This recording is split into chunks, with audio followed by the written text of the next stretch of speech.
Penyebabnya utama para siswa memilih untuk tidak masuk sekolah. Tuh. Saya sih nggak mau a priori, tetapi saya dapat bocoran-bocoran ada backing di belakang ini, nggak pure Pak ini. Memang kita akui karakter kepala sekolah itu memang agak sering marah ya, sering emosinya sering meluap-luap gitu ya. Jika kita menitipkan anak kita di sekolah, kita sudah mempercayakan sepenuhnya kepada guru. Manakala anak kita berbuat kenakalan di sekolah dan gurunya memberikan hukuman, dan hukuman itu masih dalam batas kewajaran, maka kita harus menerimanya. Kita melakukan pembelaan dan kita menyalahkan gurunya, anak itu akan sudah merasa dia boleh melakukan tindakan apapun, termasuk tindakan-tindakan yang melanggar. Lihatlah, 630 siswa langsung mogok belajar. Luar biasa, di tangan sang provokator. Terkait pencabutan ini gimana Ponan tindak lanjutnya? Ya, baik teman-teman semuanya, hari ini kami menerima kunjungan dari Pak Sekda, Pak Dewan, ada pengacara dari pihak pelapor, kemudian dari guru kepala sekolah. Kami dapat informasi bahwasanya sudah ada perdamaian antar kedua belah pihak, dan dari pihak pengacara Bu Resti juga sudah mengajukan surat permohonan pencabutan laporan terhadap laporan yang telah dilakukan pada hari kemarin ya Bu ya. Insya Allah ini mudah-mudahan menjadi kabar baik buat kita semua. Alhamdulillah sudah ada perdamaian antara kedua belah pihak. Nanti kita proses dengan cepat dan mudah-mudahan perkara ini dapat selesai dengan restoratif justice. Gitu ya Bu. Gitu. Oke, ada lagi? Cukup ya? Cukup. Dan sesungguhnya ketika kita menitipkan anak kita di sekolah, kita sudah mempercayakan sepenuhnya kepada guru untuk melakukan pendidikan pada anak-anak kita. Manakala anak kita berbuat kenakalan di sekolah dan gurunya memberikan hukuman, dan hukuman itu masih dalam batas kewajaran, maka kita harus menerimanya. Dan ketika pulang sekolah, ketika anak kita mendapat hukuman dari gurunya, kita harus memberikan hukuman lagi, agar anak kita merasa bahwa dirinya melakukan tindakan yang salah. Bukan sebaliknya, kita melakukan pembelaan. Karena apa? Kalau kita melakukan pembelaan dan kita menyalahkan gurunya, anak itu akan sudah merasa dia boleh melakukan tindakan apapun, termasuk tindakan-tindakan yang melanggar, karena orang tuanya melindungi. Untuk membangun hubungan guru dan orang tua siswa agar hubungannya konstruktif dan punya landasan hukum, pemerintah Provinsi Jawa Barat beberapa waktu yang lalu sebelum orang tua menyerahkan anaknya ke sekolah, menandatangani surat pernyataan yang di dalamnya tidak akan mempidanakan guru yang memberikan hukuman pada anaknya dengan tujuan memberikan pendidikan dan ingin menyelesaikan seluruh problem hubungan murid dengan guru di sekolah tanpa membawa ke ranah hukum. Ini adalah bagian dari membangun kesetaraan serta ikatan hukum yang kuat hubungan guru dan orang tua siswa. Semoga kita semua bisa bersama-sama menjaga iklim pendidikan, mendidik anak-anak kita untuk menyiapkan generasi yang kuat ke depan. Dan semoga guru senantiasa terlindungi dari berbagai bentuk intimidasi dan kriminalisasi. Juga siswa juga terlindungi dari berbagai bentuk godaan yang membuat dia keluar dari sistem kehidupan yang semestinya dia jalani sebagai anak remaja. Ya, Bu Emi, tolong share di grup, ada grup di HP. Bu Emi tolong share, tolong KBM jaga kondusif, tetap seperti itu rupanya. Ternyata ya di belakang layar anak-anak punya cerita sendiri.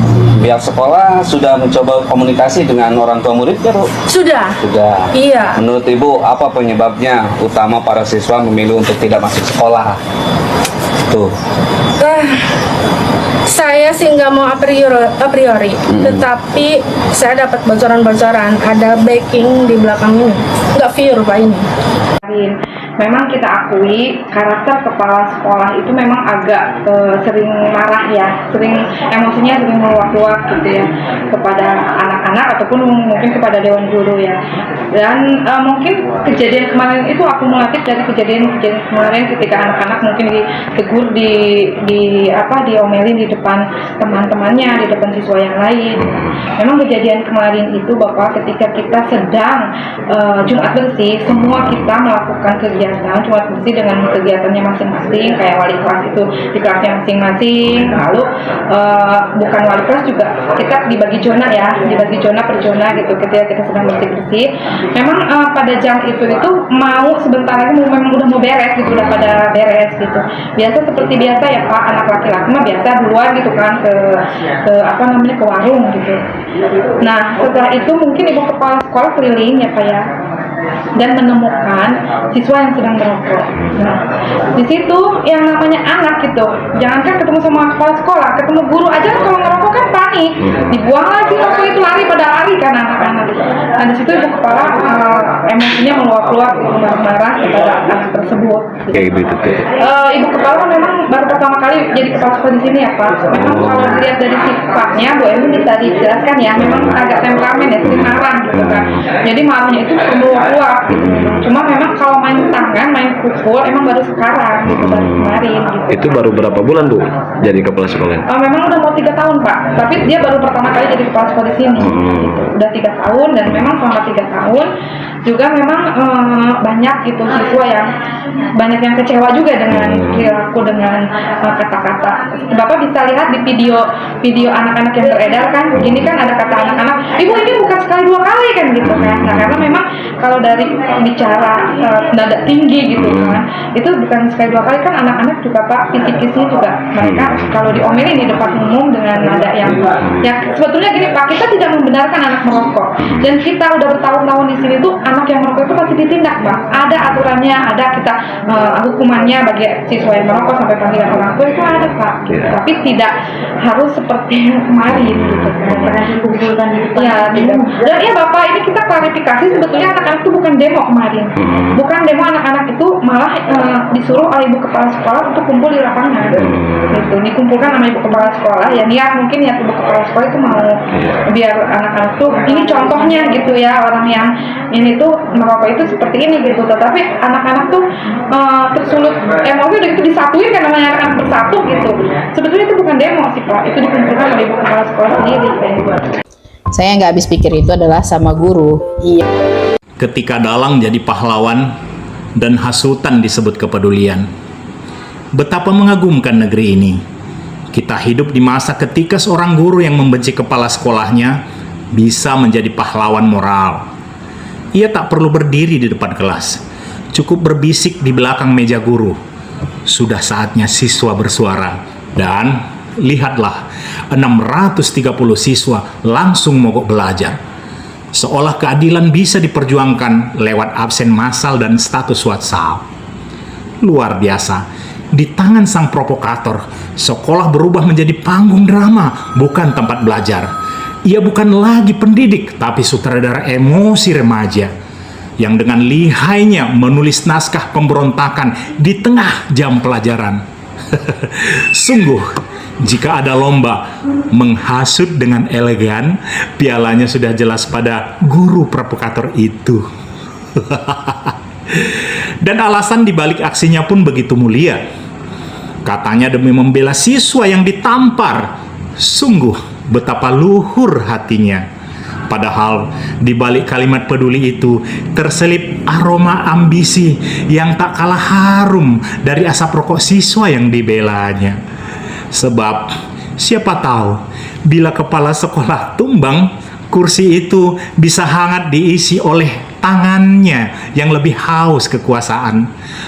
Bukankah itu bentuk cinta terhadap sekolah?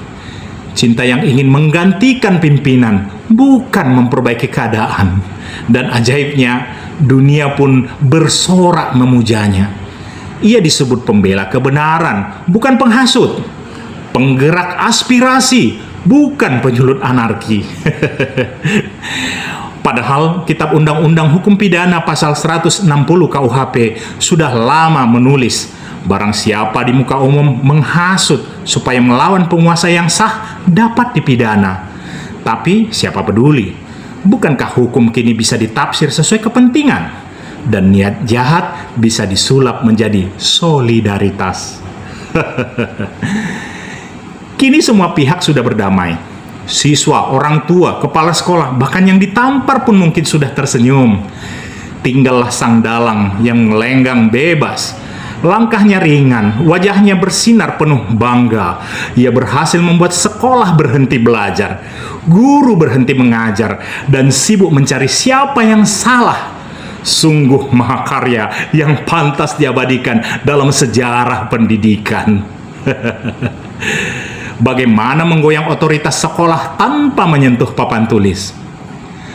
Maka, mari kita beri penghargaan tertinggi duta inspiratif si paling dalang, penggerak mogok, pengarah opini, pemilik visi besar, melengsarkan kepala sekolah dengan metode emosi massal. Sungguh visioner, karena ia tahu di negeri yang sibuk mencari sensasi, provokasi jauh lebih laku daripada prestasi.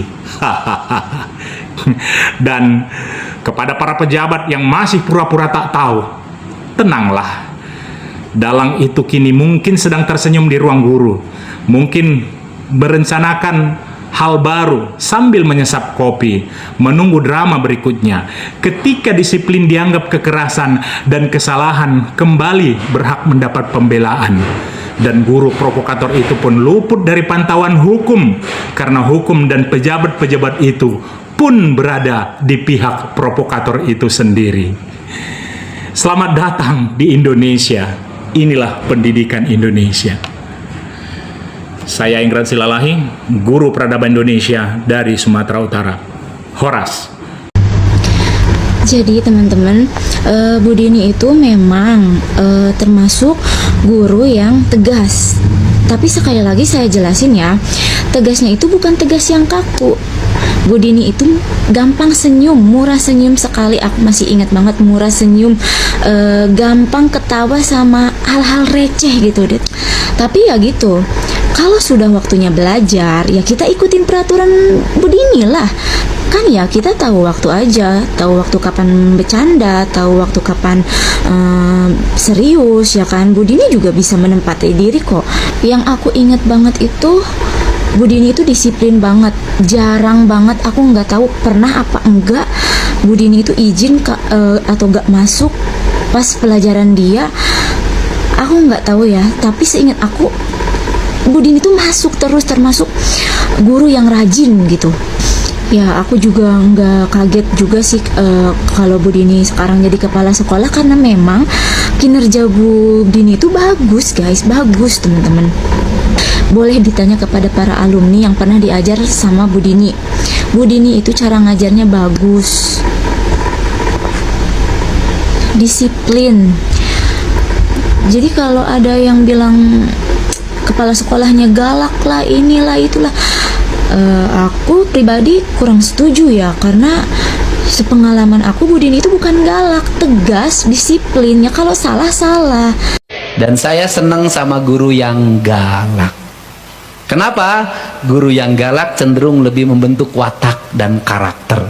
Dan selalu ingat sampai sekarang, guru yang paling galak itu yang selalu ada dalam memori saya. Jadi kalau Anda mendapat guru galak, berbahagialah, karena nanti Anda sudah dewasa, sudah berkeluarga, sudah punya pekerjaan. Guru yang ada akan menjadi kenangan dalam hidup Anda itu justru guru yang galak itu.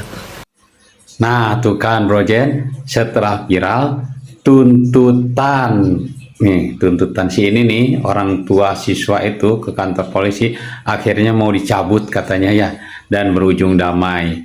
Oke sih, kalau tuntutan bisa dicabut ya, laporan ke polisi bisa dicabut, tapi mental guys, mental bisa dicabut nggak? Nih bukti perdamaiannya. Oke.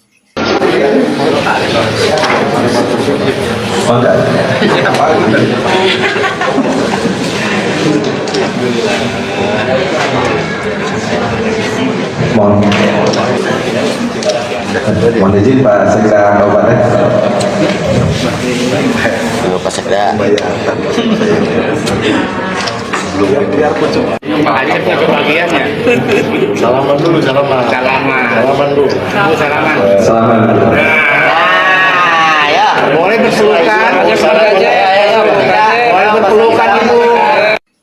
Bagaimana menurut kalian semua? Pasti mental yang kita khawatirkan, mental anak itu ya. Apalagi sekarang banyak rumor, ada beberapa perusahaan yang akan memboikot lulusan sekolah tersebut.